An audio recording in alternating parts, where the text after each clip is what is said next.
Et salut à tous, on se retrouve aujourd'hui pour les résultats de NXT du 7 décembre 2021.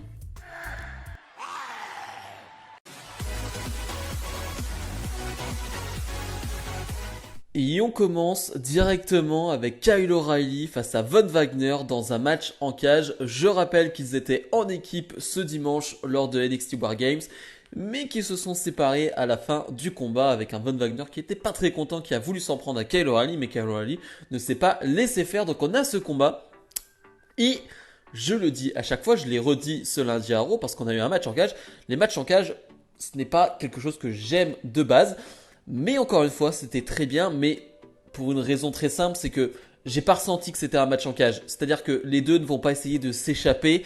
Les deux n'ont pas essayé de s'échapper par-dessus la cage ou par la porte. Et clairement, ça fait que j'ai pas ce ressenti de match en cage avec un faux rythme, avec juste des superstars qui veulent s'échapper, et ce n'est pas quelque chose que j'apprécie énormément. Les deux en fait vont faire un match de catch plutôt basique, plutôt normal, mais très bon. Mais je veux dire, c'est un match simple quasiment. La cage ne va pas servir à grand chose, juste à 2-3 moments pour faire des projections dans la cage. Mais clairement, c'est un match plutôt simple et basique qui est vraiment bon. On voit encore un bon Von Wagner, on voit encore un bon Kyle O'Reilly. Et franchement, c'est très plaisant. C'est vraiment un bon match de catch. Avec finalement un Von Wagner qui forcément joue le heal parce que Kyle O'Reilly est le plus apprécié et c'est quand même plus malin de faire jouer le heal à Von Wagner. Et Von Wagner qui va jouer le heal jusqu'au bout en portant un coup dans les parties à la fin de combat. Je rappelle que c'est un match en cage, donc pas de disqualification. Et Von Wagner va en profiter pour remporter ce combat. Va s'en prendre encore un peu à Kyle O'Reilly après le combat en lui mettant la porte de la cage dans la tête. Bref, je ne sais pas si, encore une fois, c'était le dernier match de Kyle O'Reilly à NXT. Je ne sais pas s'il y aura une suite à tout ça. Mais en tout cas, Von Wagner, plutôt intéressant et monte en puissance. Braun Breaker est sur le ring et Braun Breaker nous dit qu'il a plein de respect pour NXT Black and Gold, donc les anciens de NXT. Il nous parle bien évidemment du NXT War Games match. Mais il nous dit tout simplement qu'il a battu Ciampa et que Ciampa l'a battu à Halloween Havoc, donc ça fait 1-1. Donc lui, tout ce qu'il retient, c'est que ça fait 1-1 et qu'il a le droit à encore une chance pour le titre de Ciampa. Donc il challenge une nouvelle fois Ciampa. Et bizarrement, c'est Malcolm Bivens, donc pour Diamond Man, qui va arriver et qui va dire que voilà, Ciampa, c'est très bien, tu parles des anciens, tout ça, mais il y a quelqu'un aussi qui a eu une victoire ce dimanche, qui est pour lui, pour Malcolm Bivens, le champion de NXT, c'est Roderick Strong, qui est donc le champion Cruiserweight. Et Roderick Strong, il en a contre Braun Breaker. Donc la semaine prochaine, il challenge Braun Breaker pour un match. Braun Breaker vient bien évidemment accepter. Donc là, on essaye de gagner un peu de temps. C'est-à-dire que voilà, on fait pas tout de suite affronter Braun Breaker face à Ciampa parce que c'est quand même ce qu'on a depuis des semaines maintenant. Donc voilà, on passe un peu le temps pour Braun Breaker. Parce que je rappelle que Braun Breaker, c'est pas vraiment un cruiserweight. Tu vois, le physique du gars, clairement, il pourra pas aller se battre dans la division cruiserweight, ça c'est sûr. Mais voilà, pour un programme d'attente, on va dire pour le prochain pay-per-view, pour le prochain gros événement, bon, voilà, on va dire que Braun Breaker contre Roderick Strong, c'est quand même pas mal. Josh Briggs et Brooks Johnson font face aux Creed Brothers. Très content de retrouver les Creed Brothers sur le ring. Ça faisait un petit moment qu'on ne les avait pas vus dans un combat, donc je suis vraiment très content de les revoir. Combat qui ne va pas forcément durer très longtemps, mais voilà, j'apprécie toujours leur attitude et leur manière de catcher, vraiment. J'aime toujours ça. Pareil pour Briggs et Johnson. Voilà, je suis pas fan de leur personnage, mais sur le ring, c'est très bon. Et pour le coup, il va y avoir des interventions. On va avoir Imperium, donc les champions par équipe, qui vont observer ce combat. On va avoir les Grizzled Young Veterans qui vont commenter ce combat, qui vont essayer d'intervenir dans ce combat, qui vont un peu louper leur intervention parce qu'ils veulent coûter la victoire à Briggs et Johnson, mais finalement c'est eux qui vont l'emporter, un peu maladroitement, un peu bizarrement, mais ils vont remporter ce combat. Donc voilà, on continue dans cette division par équipe. On n'a pas trop de visibilité, on ne sait pas trop qui est au-dessus de cette division. On a Imperium, mais après, c'est un peu le bordel. Pour le moment, il n'y a personne qui se détache vraiment. Duke Hudson est sur le ring. Duke Hudson, je le rappelle, il s'est fait raser chauve normalement lors de War Games, mais là il porte une perruque assez ridicule, blonde avec des boucles. J'avoue que c'est ridicule. Voilà, le mot est ridicule, mais en tout cas, voilà, lui il n'accepte pas la défaite. Il dit que Cameron Grimes a triché, voilà, que c'est voilà, que Cameron Grimes, bah, il méritait pas cette victoire. Et finalement, Cameron Grimes va arriver pour lui offrir un autre challenge la semaine prochaine, un no holds bar, donc un match sans règles. Et Duke Hudson va accepter. Ouais, Cameron Grimes va essayer d'enlever cette perruque. Et il n'y arrive toujours pas, donc voilà. On sait toujours pas à quoi ressemble Duke Hudson sans cheveux. Mais en tout cas, on aura donc un autre combat entre ces deux-là la semaine prochaine. J'ai envie de voir ça, et en même temps, j'ai été un poil déçu de ce qu'ils ont fait à War Games.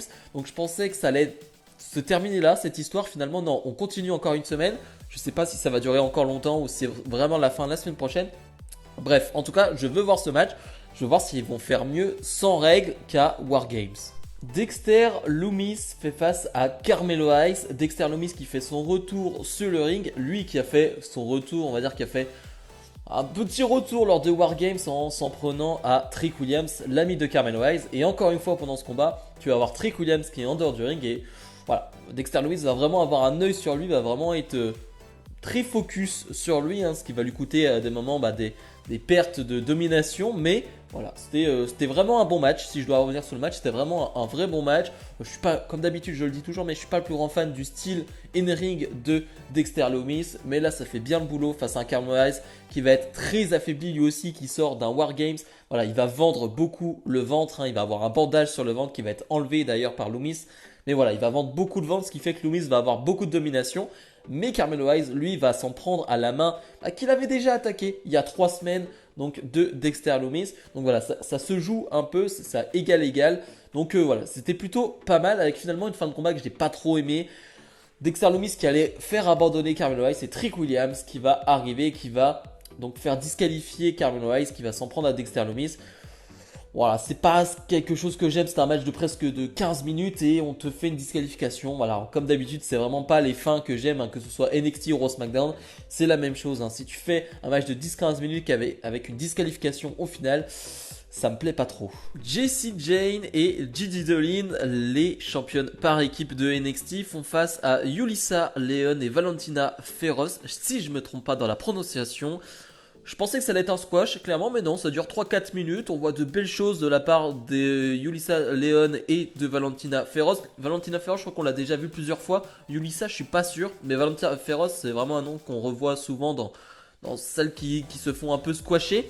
Mais voilà, c'est un match de 4-5 minutes qui est plutôt sympathique, avec finalement une victoire finale de Jessie Jane et Gigi Dolin. Et finalement, Mandy Rose va faire une petite promo après le combat pour dire voilà, qu'elles ont toutes l'or et que voilà, elles n'ont peur de personne. N'importe qui peut venir, elles ne refuseront pas le combat. Et finalement, tu as Cora Jade qui l'a battu il y a 2 semaines et qui a gagné le War Games pour son équipe et qui se présente tout simplement. Et tu vas voir Raquel Gonzalez aussi, ce qui fait que Toxic Attraction va s'en aller. Donc je ne sais pas comment ça va s'agencer, si on va avoir des 2 contre 2, si on va avoir Cora Jade challengeuse de Mandy Rose. Je ne sais pas, mais tout ce que je sais c'est que ça m'intéresse énormément. J'ai envie de voir si ça va être Cora Jade qui va se retrouver seul, si on va retourner sur du Raquel Gonzalez, mais ça m'étonnerait. Bref, j'ai hâte de voir ça. Santos Escobar fait face à Zion Queen. Un poil court ce combat, je m'attendais à un match plus long parce que c'est un match que j'attendais beaucoup quand il a été annoncé. Vraiment, je voulais voir ce match. Il était un poil court et un peu déçu par le rythme de ce combat on va dire dans la première partie du combat, c'est un peu trop lent et il y a une trop grosse domination de Zion Queen qui ne fait pas grand chose finalement et ouais, j'ai pas trop apprécié. La fin de combat est bien meilleure avec finalement quelque chose d'improbable qui va se passer, une Elektra Lopez qui va donner une sorte de point américain, si je me trompe pas, à Zion Queen. Zion Queen qui va pas trop réaliser, qui comprend pas trop ce qui se passe, parce qu'Elektra Lopez est avec Santos Escobar, je le rappelle, elle est dans son clan. Et Zion Queen qui va finalement se faire surprendre par Santos Escobar, donc victoire de Escobar. Voilà, un peu particulière. Cette fin de match, je comprends pas trop ce que voulait Elektra Lopez. Et Zion Queen lui aussi n'a pas compris, donc voilà, Escobar qui gagne, je suis pas sûr que ce soit la meilleure chose, je pensais que Zion Queen allait conserver voilà, cette streak de victoire, mais bref, voilà, fin particulière, on en saura plus les semaines prochaines. On termine finalement ce show avec Johnny Gargano qui a quelque chose à nous dire, voilà, ça fait des semaines maintenant qu'on sait, on le sait tous, son contrat se termine en décembre, et il avait quelque chose à nous dire, Johnny Gargano, et je vais vous le dire. Après cette promo, je ne sais toujours pas ce que Johnny Gargano va faire d'ici quelques semaines, d'ici quelques mois. Je n'en sais toujours rien. Tout ce que je sais, c'est que c'était une super promo de Babyface. Vraiment, à la Johnny Gargano, c'est-à-dire qu'il va remercier tout le monde, il va remercier les fans parce que sans lui, sans ses fans, il n'est rien, tout simplement. Il va remercier William Regal parce que de base, il ne devait pas être à NXT, Johnny Gargano, mais William Regal l'a réintégré et lui a fait faire un match contre Apollo Crews, je crois, ce qu'il dit, dans un dark match, je crois, il me semble. Et voilà, et après, il est revenu chaque semaine et grâce à vous, les fans qui ont chanté Johnny Wrestling, et je suis resté. Bref, c'est vraiment une promo de babyface qui ressemble à une promo d'adieu. Et finalement, il va venir à un point, c'est-à-dire qu'il va nous dire en février, je vais devenir papa, c'est le plus gros, le plus grand métier de toute ma vie, c'est-à-dire je vais devenir papa en février, c'est la chose la plus importante, c'est la chose qui compte le plus. Il va nous dire, et je ne sais pas de quoi la suite est faite, je ne sais même pas moi ce que je ferai d'ici quelques mois, mais tout ce que je sais c'est que je serai papa. Et finalement on a eu des photos ensuite où parce que tout ça va être diffusé, ne va pas être diffusé, mais on a Johnny Gargano qui va faire des câlins avec Tommaso Ciampa, avec Kyle O'Reilly, même avec Shawn Michaels. Voilà, tout ça ne sera pas filmé, mais ça ressemble à des adieux, à un au revoir. Je n'en sais rien du tout, je n'en sais pas plus que vous. Les news, les sites de news américains n'en savent pas plus pour le moment. Mais en tout cas, avant qu'il termine, la WWE NXT va faire quelque chose de très très très malin. Grayson Waller va s'en prendre à Gargano et va le détruire avec une chaise, va vraiment s'en prendre à lui. Et donc, ils viennent de créer l'un des plus gros heels de NXT, tout simplement. Et c'était la chose à faire, que ce soit Grayson Waller ou quelqu'un d'autre, peu importe. Mais je trouve que Grayson Waller a fait une sacrée performance à War Games. Il m'a vraiment surpris et ouais, peut-être qu'il méritait d'être ce heel très très dominant, très très fort de NXT parce que ouais, il a été fort. Et là, du coup, de le faire attaquer Gargano, forcément il va en sortir un énorme heal. Donc j'ai hâte de voir les réactions la semaine prochaine quand Grayson Waller va arriver.